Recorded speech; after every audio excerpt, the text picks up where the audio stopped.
watching RUTV 8 at 10. Here's Danielle Murphy and Katie Bradley with your evening news. Good evening, and welcome to the 10 o'clock news on RUTV 8. I'm Danielle Murphy. And I'm Katie Bradley. In local news tonight, we look at changing developments in Daly's Dining Hall. And the passing of local legend Punxsutawney Phil, who died just before seeing his last shadow. But first, here's Tom Nautilus with a weather update. We'll see you soon, Tom. Be careful out there. If you've been to Rider University's Daly's Cafe lately, you've probably noticed something a little bit different. For the first time ever, Daly's Cafe is implementing a new food line that is unparalleled in its history. For the first time ever, the food is actually cooked in a prompt and presentable fashion. Our very own reporter, Jim Smith, had a chance to visit Daly's. Let's go to Jim, who's on the scene at Daly's Dining Hall. Since the changes have been made, workers' production is up as well as the quality of the food. Their new food line consists of macaroni and cheese, grilled cheese, and in commemoration of the recent passing of Punxsutawney Phil, Daly's will be serving its newly created entree, Groundhog Paws, from the week of April 1st to the 8th. Punxsutawney Phil has been found dead, and deadly trailer park riots break out. All this and more right after a word from our sponsor. Welcome back. On the international scene, reports that India and Pakistan have developed nuclear weapons have angered Britain, the U.S., Russia, China, and France. All 5 members of the superpowers met in Iraq yesterday to condemn India and Pakistan for assuming superpower status without being invited. A United States spokesperson at the Pentagon said they are concerned that India and Pakistan are not responsible enough to have nuclear weapons. Britain and the U.S. are saying the only way to avoid disaster is to blow these countries off the face of the earth. But Russia, China, and France disagree.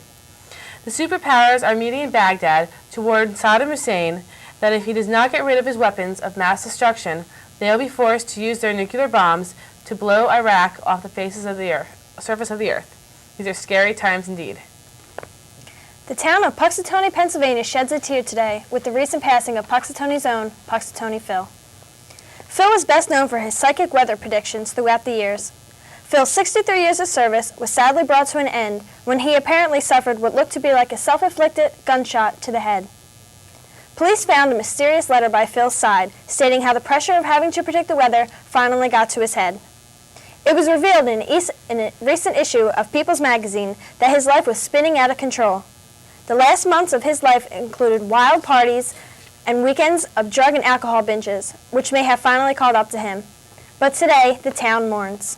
Mayor Harry Attenberg had this to say about Phil's passing. With the passing of Punxsutawney Phil, it looks like it's sure going to be a long winter. Jealousy struck late last night in a downtown alleyway of Chicago, Illinois. Talk show host and well-renowned humanitarian Oprah Winfrey was arrested in relation to the death of fellow daytime talk show host Jerry Springer. Springer, 56, was out for a late-night walk before his murder. Police began to suspect Winfrey when they received an anonymous tip from an unknown caller. The police quickly rushed to the scene. Until further evidence, Oprah is in police custody and could be charged with first-degree murder. As of now, the exact details have not been specified.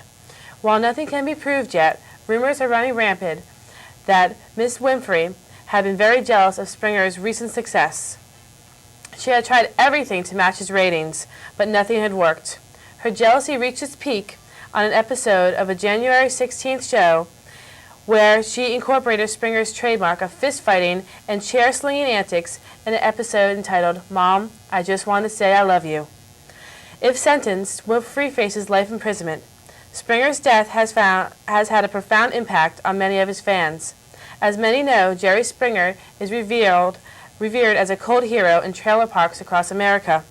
Sadly, his death has helped incite a deadly riot in the Windy Springs trailer park community of Wichita, Kansas.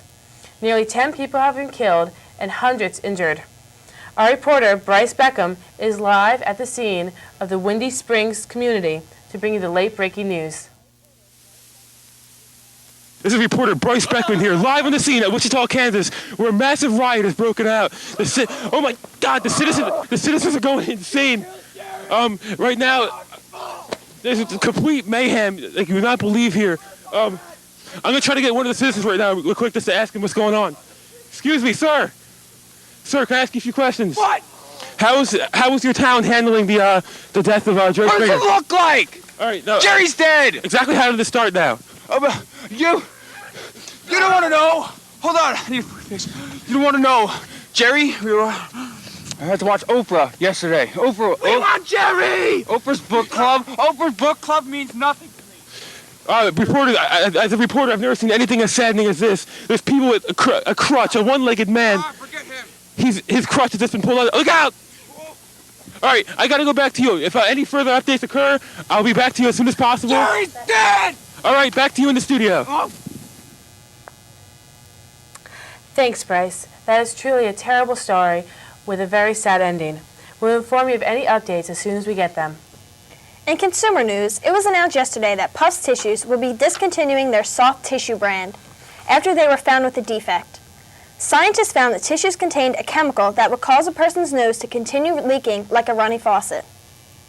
Until further notice, Puffs has demanded that all soft tissue brands be returned immediately for a full refund. This just in. Kenny's dead. Earlier, we had reporter Bryce Beckman live at the Windy Springs Trailer Park riot. We go to him now, live on the scene, for some major developments. Jerry! Jerry! Jerry! Jerry! This is reporter Bryce Becker, where the scene is getting much worse. Attacks. Oh!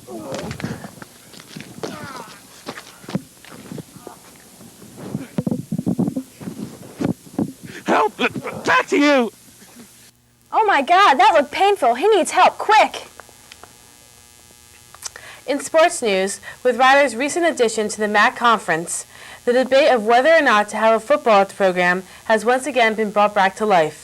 Recently, the SEA, along with the Students' Athletic Committee, voted last Monday to decide the fate of Riders' football future. And in a landslide victory, the football team was voted back by an overwhelming margin.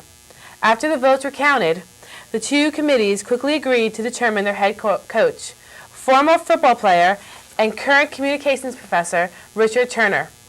We recently had a chance to speak with the new coach of the Rider Broncs, and here's what he had to say about the addition of football to Riders' athletic program. The addition of the new football program also brings about another question. Where are they going to play? This past Friday, the SEA and Student Athletics Committee met once again to solve the matter at hand. The two decided on the construction of a domed indoor stadium to be built alongside the baseball fields parallel to Route 206.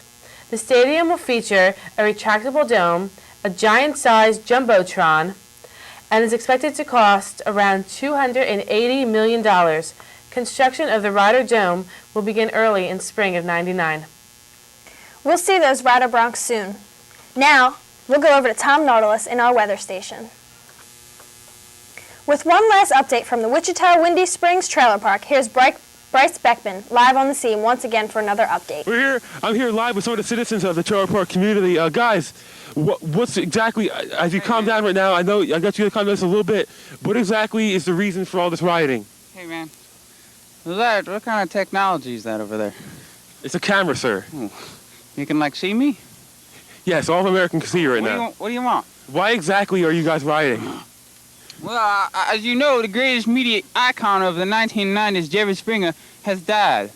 Okay, now that prompted you to do a riot? Well, he represents us fine community people of the trailer park. My problem is her book club. She puts all these books to these words. They got more than 2 syllables. I don't understand what they're talking about. What do you want me to read?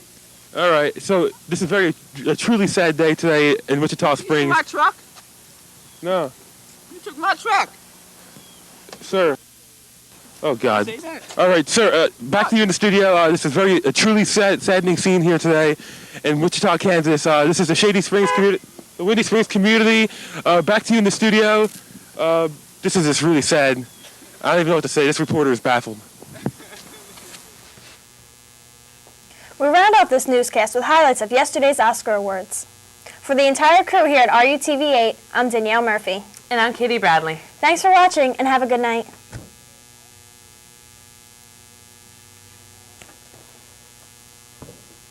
This was the cutest part.